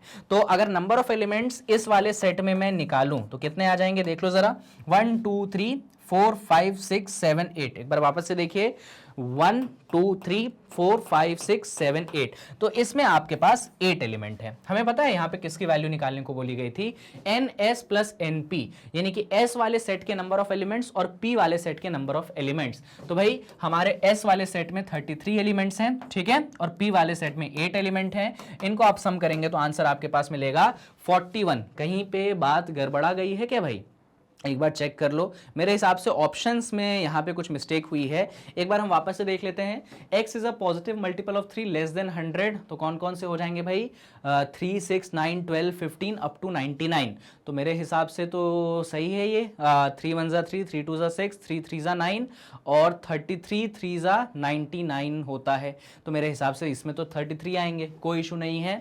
और इसके अलावा सेकंड में था प्राइम नंबर लेस देन 20, तो ये हो गया 2 3 5 7 11 13 17 19, ये भी सही है, तो इसमें नंबर ऑफ एलिमेंट 8 हो गए। हमने दोनों को जोड़ा तो आ गया 41। हाँ आंसर हमारा सही है, ऑप्शन में कुछ मिस्टेक हो गई होगी, तो मान लीजिए ये ऑप्शन आपके पास 41 है, इसीलिए आप जो है आंसर अपने बी को टिक कर सकते हैं, कोई इशू नहीं है, ऑप्शन में मिस्टेक थी, ठीक है, कभी कभार हो जाता है, कोई इशू नहीं है। तो इस तरीके से आप इस क्वेश्चन का आंसर कर सकते हैं, एक साधारण सिंपल सा क्वेश्चन था। चलिए बढ़ते हैं अगले सवाल, क्वेश्चन नंबर 43 पे। यहां पे हमें वापस से इस एक्सप्रेशन की जो है वैल्यू निकाल के दिखानी है। देखिएगा कितना आसान सवाल है भाई, यहां पे एक सेट x है, इसका हमने इंटरसेक्शन लिया है x यूनियन y के साथ, और जिस पे हमने लगाया है कॉम्प्लीमेंट। तो पहले इस कॉम्प्लीमेंट वाले पार्ट को हम सॉल्व करेंगे। जब भी कॉम्प्लीमेंट लगा रहता है तो जो अंदर वाला साइन है वो चेंज होता है, ये यूनियन बन जाएगा क्या, इंटरसेक्शन, और ये x क्या बन जाएगा x डैश, और y क्या बन जाएगा y डैश, ऐसा हमने लिख लिया। अब हम इस पे लगा देंगे बेसिक जो हमारे डिस्ट्रीब्यूटिव प्रॉपर्टी है वो, कि पहले इस x का इंटरसेक्शन होगा इस x डैश के साथ, तो भाई हमने इसके साथ इंटरसेक्शन करवा दिया, और फिर बीच में कौन सा साइन है, इंटरसेक्शन का ही, और फिर इस x का इंटरसेक्शन होगा y डैश यानी कि y कॉम्प्लीमेंट के साथ। इन दोनों का इंटरसेक्शन x और x डैश का इंटरसेक्शन मैंने आपको स्टार्टिंग में ही बताया था, एक एम्प्टी सेट होता है, और एक एम्प्टी सेट का इंटरसेक्शन आप करवाना चाहते हैं इसके साथ। याद रखिएगा कभी भी किसी एम्प्टी सेट का इंटरसेक्शन अगर किसी के साथ भी होता है तो आंसर हमेशा एम्प्टी सेट ही बनता है, इसीलिए हमारा आंसर जो है इस केस में क्या हो जाएगा, आंसर जो है हमारा इस केस में सी हो जाएगा। इस तरीके से हम इस क्वेश्चन के आंसर पे पहुंच सकते हैं। तो यहां तक हमारा क्वेश्चन नंबर 43 होता है खत्म, और हमारा ये एमसीक्यू वाला पार्ट होता है खत्म। अब आते हैं हम फिल इन द ब्लैंक्स वाले टाइप के क्वेश्चन पे, ये भी आसान से साधारण सवाल है। चलिए जल्दी जल्दी से इनका सोल्यूशन भी हम देखिए भाई, फिल इन द ब्लैंक्स हैं, बस ब्लैंक्स को हमें भरने हैं, कुछ से भी नहीं भर देंगे, सवाल सोच समझ के करेंगे।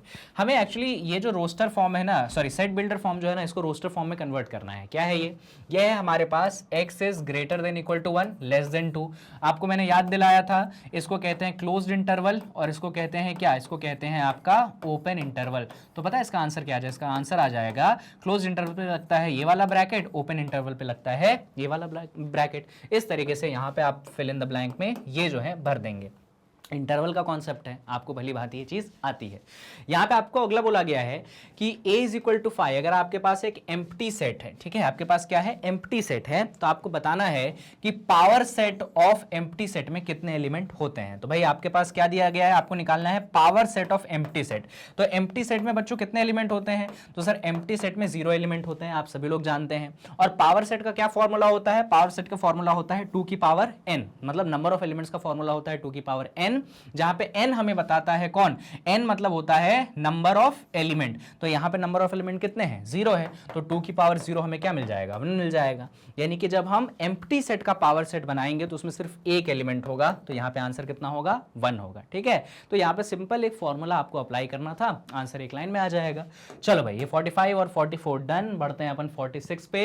If A and B are finite set such that A is a subset of B, then आपको नंबर बताना है कि ए यूनियन बी बताना है। आई थिंक ये देन का एन है, इसको हटा दीजिए। आपको ए यूनियन बी क्या होगा ये बताना है। तो यहां पे आपको ये बोला गया है कि जो ए है वो बी का सबसेट है। ठीक है, तो आप ये बताइए कि A यूनियन B किसके बराबर होगा। तो A अगर B का सबसेट है तो बड़ा सेट कौन हुआ भाई, बड़ा सेट B हुआ। और मैंने आपको स्टार्टिंग में ही बताया था कि जब यूनियन लेते हो तो आंसर हमेशा बड़ा सेट आता है। तो आंसर क्या आ जाएगा यहाँ पे, आंसर यहाँ पे जो है B आ जाएगा। बात समझ में आई आपको भाई, A B का सबसेट है, B बड़ा सेट है, तो जब यूनियन लोगे तो आंसर हमेशा बड़ा वाला सेट आता है, तो आंसर क्या आ जाएगा, B। यहाँ पे देखो, यहाँ पे लिया दिखाया है कि A and B are any two such that A minus B is equal to. यहां पे आपको बोला गया है कि आपके पास दो सेट है, एक सेट A है और दूसरा सेट B है, और आपने A में से B का क्या किया, डिफरेंस किया। तो इस डिफरेंस को और किस तरीके से हम यहां पे लिख सकते हैं, तो इसको मैं वेन डायग्राम की मदद से आपको समझाता हूं। देखिएगा इधर, मान लीजिए हमने वेन डायग्राम बना लिया, ये यूनिवर्सल सेट ले लिया, एक सेट A ले लिया, दूसरा सेट हमने B ले लिया। अच्छा, अगर मैं A माइनस B का शेडेड एरिया बनाऊं तो पता है कौन सा आएगा, A माइनस B का शेडेड एरिया जो है सिर्फ इतना आएगा। ये वो हिस्सा है जो सिर्फ और सिर्फ A का है और किसी का नहीं है। लेकिन इस शेडेड एरिया को पता है मैं एक और तरीके से लिख सकता हूं, और कैसे लिख सकता हूं, इसको मैं लिख सकता हूं A minus A intersection B। क्या लिखा मैंने इसको मैंने लिखा A minus A intersection B। अब मैं आपको इसका मतलब समझाता हूं कि मैं इसको ऐसा कैसे लिख सकता हूं कि ये दोनों चीजें सेम कैसे है, इसका हम मतलब समझेंगे। देखिए कैसे है सेम भाई। यहाँ पे क्या है, यहाँ पे A है और यहाँ पे A इंटरसेक्शन B है। अगर मैं सिर्फ A का वेन डायग्राम बनाऊं, छोटा हो गया क्या, इसको अपन अगले पेज में बना लें, दूसरे पेज में बनाते हैं। क्या लिया है मैंने लिया है भाई A minus A minus B, इसका वेन डायग्राम बना के दिखना है ना। तो पहले A का वेन डायग्राम बनाओ। A का वेन डायग्राम कैसे बनेगा, ये आपका A सेट है, ये आपका B सेट है, सिर्फ A का वेन डायग्राम बनाना है। तो A का वेन डायग्राम मतलब सिर्फ A का एरिया आपको क्या कर देना है, शेड कर देना है। यहाँ पे A माइनस B है, A माइनस B नहीं लेना था बच्चों, A इंटरसेक्शन B लेना था, है ना। इसको इंटरसेक्शन वाले उसमें अपने को कन्वर्ट करना पड़ेगा। लो भाई कर दिया। तो A इंटरसेक्शन B का हम एरिया बनाना चाहते हैं, ये हमने A ले लिया, ये हमने B ले लिया। इंटरसेक्शन यानी कि ये एरिया हो गया आपका कौन, इंटरसेक्शन। अब आप इन दोनों को करना चाहते हैं माइनस, ये हो गया मेरा A, ये हो गया मेरा A इंटरसेक्शन B।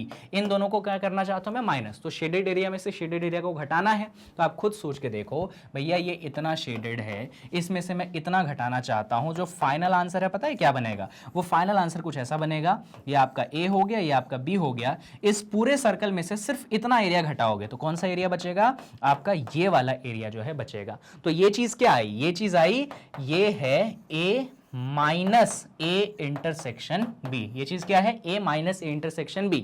और जो हमारा ओरिजिनल था A माइनस B, ये आप डायग्राम देखिए और ये वाला आप डायग्राम देखिए, दोनों ही डायग्राम क्या आ रहे हैं, सेम आ रहे हैं। इसका मतलब ये है कि A माइनस B को मैं ऐसे भी लिख सकता हूं, A minus A intersection B। तो इस तरीके से हम उसको लिख सकते हैं। अगर आप इसका कोई और एक्सप्रेशन जानते हैं, वेन डायग्राम दोनों का सेम आना चाहिए, तो भी आप वो एक्सप्रेशन भी लिख सकते हैं। मेरे हिसाब से जो सबसे सिंपलेस्ट एक्सप्रेशन है वो यही होगा कि मैं A माइनस B को A minus A intersection B का भी लिख सकता हूं। और दोनों का ही मैंने वेन डायग्राम बनाया, दोनों का वेन डायग्राम क्या आया है, सेम आया है, इसीलिए मैं ऐसा लिख सकता हूं। चलो भाई, तो 47 हो गया खत्म। वेन डायग्राम इसीलिए काफी ज्यादा यूजफुल होते हैं। 48 पे बढ़ते हैं भाई। आपको इसका पावर सेट बनाने को बोला गया है। अब इसका पावर सेट कैसे बनाएंगे, बहुत ही आसान काम है ये तो। देखो जरा भाई कैसे बनाएंगे इसका पावर सेट। A सेट है हमारे पास 1,2, तो इसके पावर सेट देखिएगा ध्यान से। पावर सेट अगर मैं इसका बनाता हूं तो इसमें पता है कौन कौन आएंगे। सबसे पहले आ जाएगा एक एम्प्टी सेट, फिर आ जाएगा इसका खुद 1 वाला सेट, फिर आ जाएगा इसका 2 का सेट, और फिर आ जाएगा 1,2 का सेट। याद है ना, पावर सेट के अंदर जो एलिमेंट होते हैं वो खुद भी क्या होते हैं, वो खुद भी सेट होते हैं। आप इसको कैसे कैसे, ये मैंने कैसे बनाया, तो सबसे पहले इसके सभी सबसेट बनाइए। सबसे पहले इसके क्या बनाइए, सभी सबसेट। तो सबसे पहला सबसेट हो गया एम्प्टी सेट, फिर हो गया आपके पास ये वाला सेट, फिर हो गया आपके पास ये वाला सेट, और फिर हो गया आपके पास ये वाला सबसेट। अब इन सभी सबसेट्स को आप कंबाइन कर दीजिए तो आपका पावर सेट बन गया। तो फिल इन द ब्लैंक्स में आप ये चीज भर दीजिएगा। सिंपल सी आसान सी चीज है। क्वेश्चन नंबर 49, आपको ए सेट दिया गया है, बी सेट दिया गया, सी सेट दिया गया है। आपको इन तीनों के लिए एक यूनिवर्सल सेट बनाना है। तो यूनिवर्सल सेट के लिए मैं आपको सबसे आसान तरीका बता रहा हूं, ये क्वेश्चन आप खुद करेंगे। आप ए, बी और सी इन तीनों सेट का यूनियन कर दीजिए। क्या कर दीजिए, इन तीनों सेट का यूनियन। तो आप इसको खुद कर लीजिएगा, आसान सवाल है। जब भी आपको गिवन सेट दिए जाएं और आपसे पूछा जाए, आपको बताना है कि उनका वो यूनिवर्सल सेट क्या होगा, तो इंडिविजुअल सेट जो है आप उन तीनों का यूनियन कर दीजिए। 3 सेट हो, 4 हो या 10 हो, सबका आप यूनियन कर दो और उसको यहां पे लिख देना, आपका आंसर आ जाएगा। इतनी कोई बड़ी बात इस क्वेश्चन में नहीं है। ये हो गया अपना क्वेश्चन नंबर 49। क्वेश्चन नंबर 50 पे पढ़ते हैं भाई। 50 क्वेश्चन बहुत ही आसान क्वेश्चन है, देखो ध्यान से। यहां पे हमें यूनिवर्सल सेट दिया गया है, हमें ए, बी और सी ये तीनों सेट दिए गए हैं और हमें ये दोनों फिल इन द ब्लैंक्स करने हैं। चलो सबसे पहले वाले फिल इन द ब्लैंक को करते हैं हम। यहां पे हमें दिया गया है कि आपको बी यूनियन सी का करना है कॉम्प्लीमेंट। तो पहले आप बी यूनियन सी निकालिए और फिर उनका क्या कर दीजिए, आप कॉम्प्लीमेंट निकालिए। तो पहले हम बी और सी का यूनियन कर देते हैं भाई। ये बी है और ये सी है, चलो आओ इनका यूनियन करेंगे। तो अगर आप इनका यूनियन करेंगे बी और सी का, तो आपके पास आंसर क्या आएगा, ये 2 4 6 7 है और 2 3 4 8 है। आप दोनों के एलिमेंट्स को कंबाइन कर दीजिए और एक एलिमेंट को एक ही बार लिखेंगे। तो एक 2 आ गया, 3 आ गया, 4 आ गया, 6 आ गया, 7 आ गया, 8 आ गया। ये हो गया आपके पास कौन, ये हो गया आपके पास बच्चों बी यूनियन सी। कंबाइन किए मैंने दोनों के एलिमेंट, 2 है, 3 है, 4 है, 6 है, 7 है, 8 है। कोई एक्स्ट्रा एलिमेंट तो नहीं आया, सेम आया। अब आपको इसका निकालना है कॉम्प्लीमेंट। क्या निकालना है अगले स्टेप में, आपको इसका निकालना है कॉम्प्लीमेंट। तो भाई कॉम्प्लीमेंट का मतलब क्या होता है, कॉम्प्लीमेंट का मतलब ये होता है जो जो एलिमेंट इसमें आ गए वो एलिमेंट मत लिखो। कहां से मत लिखो, तो ये जो आपका यूनिवर्सल सेट है ना, उसमें ये सारे एलिमेंट हटा दो और जो बच जाते हैं उनको लिख दो, वही हो जाता है इसका कॉम्प्लीमेंट। तो हमारे पास यूनिवर्सल सेट में कौन से एलिमेंट थे, 1 से लेकर 10 तक थे। अब इसमें कौन कौन से आ गए, 2 3 4 6 7 8। तो इनको हटा दो और जो बचे उनको लिख दो। तो 1 आ जाएगा, 5 आ जाएगा, 9 आ जाएगा और 10 आ जाएगा। ये आपने बी यूनियन सी का कॉम्प्लीमेंट निकाल दिया। कैसे निकाला मैंने भाई, बी यूनियन सी के ये एलिमेंट्स हैं, तो मैं यूनिवर्सल में गया, यूनिवर्सल में 2 3 4 6 7 8 को हटा दिया मैंने। 2 को हटा दिया, 3 को हटा दिया, 4 को हटा दिया, 6 को हटा दिया, 7 को हटा दिया, 8 को हटा दिया। क्या बचा, 1 5 9 10। तो ये मेरा कॉम्प्लीमेंट आ गया उस चीज का। सेम तरीके से आप सेकंड क्वेश्चन में भी करेंगे। सेकंड क्वेश्चन में लेकिन पहले सी और ए का डिफरेंस निकालना है। डिफरेंस निकालना मैंने आपको सिखाया था। तो पहले सी में से ए को घटाइएगा और फिर उसका आप कॉम्प्लीमेंट निकालिएगा। तो ये तो मैंने कर दिया, इसको आप होमवर्क डालिए भाई, इसको आप खुद करेंगे। देखिए कुछ क्वेश्चंस मैं जानबूझ के आपको देता हूं क्योंकि हर क्वेश्चन का मैं सोल्यूशन बताने आ जाऊंगा, फिर मजा नहीं आएगा आपको। कुछ क्वेश्चंस आप खुद से भी करेंगे तो उसका फिर सेंस बनता है। बढ़ते हैं अगले सवाल पे, क्वेश्चन नंबर 51 पे। भाई आपको a minus A intersection b की वैल्यू बतानी है। अगर आपको थोड़ी देर पहले मेरी पढ़ाई हुई चीज याद है, अभी मैंने पढ़ाई थी कि जो a माइनस बी होता है वो actually a minus A intersection b के बराबर होता है। तो डायरेक्ट आंसर आप लिख दीजिए कि आंसर क्या बन जाएगा, a माइनस बी बन जाएगा, क्योंकि दोनों का वेन डायग्राम क्या आता है, सेम आता है। अगर आप a माइनस बी का वेन डायग्राम बनाएंगे या आप a minus A intersection b का वेन डायग्राम बनाएंगे तो आंसर सेम आएगा, इसीलिए मैंने डायरेक्ट आंसर लिख दिया। तो वेन डायग्राम के यूज को आप देख सकते हैं। चलिए ये नया सवाल आ गया ट्रू एंड फॉल्स का, बहुत तेजी में अपन काम करेंगे। If A is any set then A is a subset of A. Yes this is true. हर सेट खुद का क्या होता है भाई, हर सेट खुद का सबसेट होता है। तो ये तो कोई ऐसा टेंशन की बात है नहीं। चलिए अगले सवाल पे आइए, क्वेश्चन नंबर 54 पे। या आपके पास m सेट है और ये b सेट है, तो ये कह रहा है कि b जो है m का सबसेट नहीं है। चलो देखते हैं भाई, b m का सबसेट नहीं है, ऐसा एक क्वेश्चन बोल रहा था, मैं चेक करना है कि ट्रू है कि फॉल्स है। b में क्या एलिमेंट है, 1 है, तो इसमें 1 है, इसमें 2 है, इसमें 2 है, इसमें 3 है, इसमें 3 है, इसमें 4 है, इसमें 4 है, 5 है भाई 5 है, 6 है 6 है, 7 है 7 है, 8 है 8 है, 9 है 9। अरे ये तो इक्वल सेट आ गए। तो एक्चुअली b जो है वो आपके m के इक्वल है, और अगर इक्वल सेट होते हैं तो भी वो सबसेट होते हैं। पर ये तो कह रहा है कि भाई सबसेट नहीं है, तो ये स्टेटमेंट क्या हो गया, फॉल्स हो गया कि हाँ भाई बी जो है एम का सबसेट है, वो एक दूसरे के इक्वल है ना, इक्वल है फिर भी वो एक दूसरे के क्या है, सबसेट हैं। जैसा लास्ट क्वेश्चन में था, कोई एलिमेंट छूट तो नहीं गया, 1 2 3 4 5 6 7 8 9, 1 2 3 4 5 6 7 8 9, नहीं बिल्कुल सही है, तो ये स्टेटमेंट फॉल्स हो गया। Question number 55, this set and this set are they equal, क्या इक्वल है क्या, देखो इसमें 1 है इसमें 1 नहीं है, तो बिल्कुल भी नहीं, ये सेट इक्वल नहीं है, यानी कि ये स्टेटमेंट क्या हो गया भाई, ये स्टेटमेंट भी फॉल्स हो गया। अरे देखो ना, उसमें 1 है इसमें 1 नहीं है, इक्वल हुए क्या, नहीं हुए, फॉल्स हो गया। अगला क्वेश्चन नंबर 56, हमें यहां पे बोला गया है कि Q है हमारे पास रैशनल नंबर्स का सेट, Z है इंटीजर्स का सेट, तो रैशनल नंबर और इंटीजर्स का हमने यूनियन लिया है, तो क्या हमें रैशनल नंबर मिलेगा।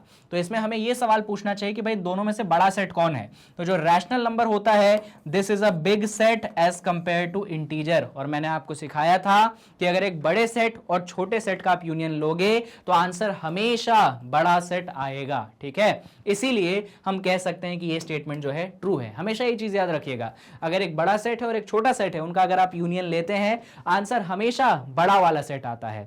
जो रैशनल नंबर का सेट है वो एक बड़ा सेट है इंटीजर्स के कंपैरिजन में, इसीलिए आंसर क्या बनेगा, रैशनल नंबर बनेगा। ये क्वेश्चन नंबर अपना हो गया 56।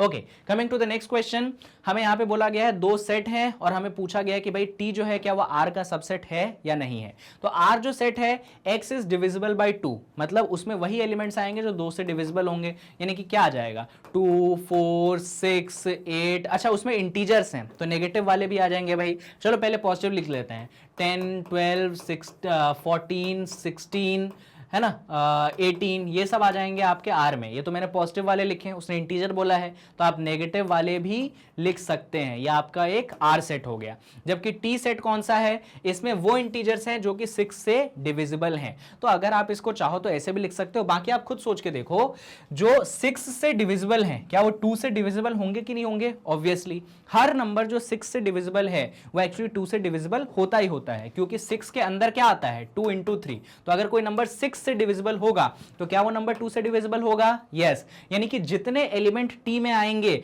वो सारे के सारे एलिमेंट किस में आएंगे, आर में आएंगे। अब देख लो ना, कोई सा भी एलिमेंट इसमें ले लो, मान लो इसमें आपने ले लिया 12, क्या 12 इसमें आएगा, बिल्कुल आएगा। मान लो इसमें आपने ले लिया 18, 18 इसमें आया क्योंकि वो 6 से डिविजिबल है, पर क्या वो इसमें आएगा, यस इसमें आएगा। यानी कि सेट टी में आने वाला हर एलिमेंट आर में आ रहा है। अगर किसी सेट का हर एलिमेंट दूसरे सेट में आता है तो वो उसका सबसेट हो जाता है, यानी कि टी जो है आर का सबसेट होगा, और ये स्टेटमेंट भी यही बोल रहा है, यानी कि ये स्टेटमेंट क्या होगा भाई, ट्रू होगा। समझ गए मेरी बात।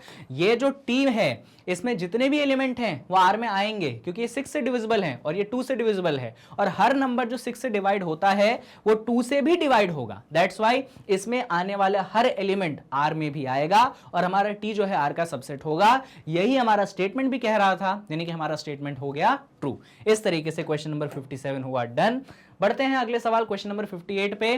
तो भाई क्वेश्चन नंबर 58 हमें कहता है कि हमारा एक सेट ए है जो कि है 0 1 2, और एक सेट हमारा बी है जो कि कहता है एक्स रियल नंबर है। कौन सा नंबर है भाई, एक्स रियल नंबर है और वो 0 से लेकर 2 तक है। पता है रियल नंबर का मतलब क्या है, अगर मैं सेट बी को इस ब्रैकेट के रूप में दिखाऊं तो मैं इसको ऐसे दिखा सकता हूं, 0 से लेकर 2 तक दोनों तरफ क्लोज इंटरवल। इसका मतलब ये है कि बी सेट दिखाता है ये 0 रहा ये 2 रहा, इस पे भी मैंने फील्ड सर्कल बना दिया, इसके भी मैंने फील्ड सर्कल बना दिया और दोनों को मैंने ज्वाइन कर दिया।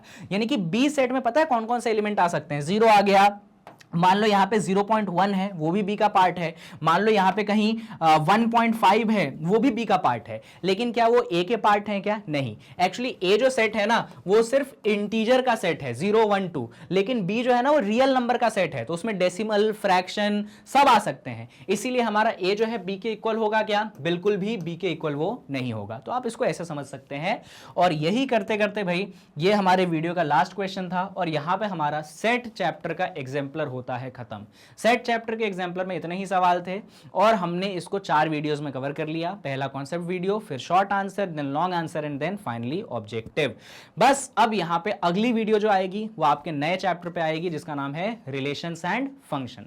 तो वहां पे मैं आपको रिलेशन एंड फंक्शन के कॉन्सेप्ट्स बताऊंगा एंड देन फर्दर चीजें मैं और आपको करवाऊंगा। तो बस इस वीडियो को हम यहां पे समाप्त करते हैं। जाते जाते आपको बता दूं भाई मैग्नेट ब्रेन्स वो प्लेटफॉर्म है जहां पे आपको एजुकेशन कंप्लीटली क्या मिलता है, फ्री ऑफ कॉस्ट मिलता है। है, आप हमारे वीडियोस को जाके इसके वेबसाइट पे भी देख सकते हैं www.magnetbrains.com पर। ठीक है, वीडियो को लाइक करिएगा, चैनल को सब्सक्राइब करिएगा और जितना हो सके वीडियो को करिएगा शेयर। ई नोट्स और ई बुक्स को भी आप अवेल कर सकते हैं, इस वीडियो में दिए गए डिस्क्रिप्शन बॉक्स में एक लिंक है उससे, और इतने सारे कोर्सेज जो हैं आप मैग्नेट ब्रेन्स पे हाई क्वालिटी में पढ़ सकते हैं। तो मिलते हैं नेक्स्ट वीडियो में, जहां पे हम बात करने वाले हैं किसकी, जहां पे हम बात करने वाले हैं रिलेशंस एंड फंक्शन की, हमारे चैप्टर 2 की। तो वहां पे हमारे चैप्टर 2 का पहला वीडियो आएगा, इंट्रोडक्शन वीडियो, जिसमें मैं आपको सारे कॉन्सेप्ट्स रिलेशन एंड फंक्शन के कवर कर दूंगा। Till then, take care of yourselves and all the best.